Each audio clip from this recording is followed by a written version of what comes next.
شروع اللہ کے نام سے جو بڑا مہربان نہایت رحم والا ہے۔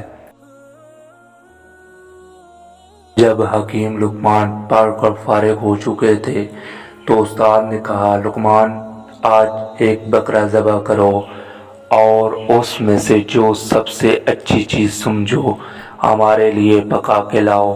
لقمان نے بکرا حلال کر کے اس کے دل اور زبان کو خوب اچھی طرح مثالوں کے ساتھ بھون کر استاد کے سامنے رکھ دیا۔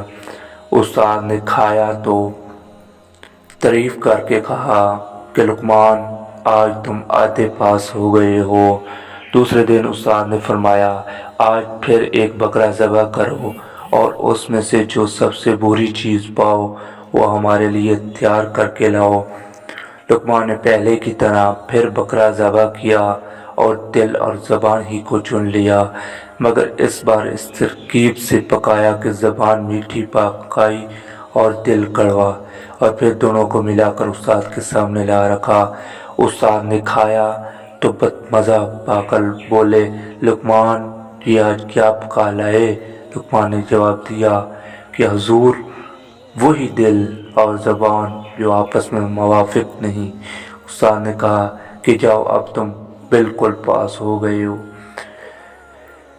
حکیم لقمان نے دونوں دفعہ کیسی اچھی چیزیں چنی، سچ مچ ایک جیسے دل اور زبان سے بڑھ کر کوئی نعمت لطیف اور لذیذ نہیں، اور نہ ایک دوسرے سے مخالف دل اور زبان سے زیادہ کوئی چیز بری اور بد مزہ نہیں۔ جس آدمی کا دل اور زبان نیک ہو دنیا بھی اس کی عزت کرتی ہے اور خدا بھی خوش ہوتا ہے، اور جس کی زبان دل سے موافق نہ ہو دنیا بھی اسے اچھا نہیں سمجھتی، خدا بھی ناخوش ہو جاتا ہے بلکہ وہ خود بھی خوش نہیں رہتا۔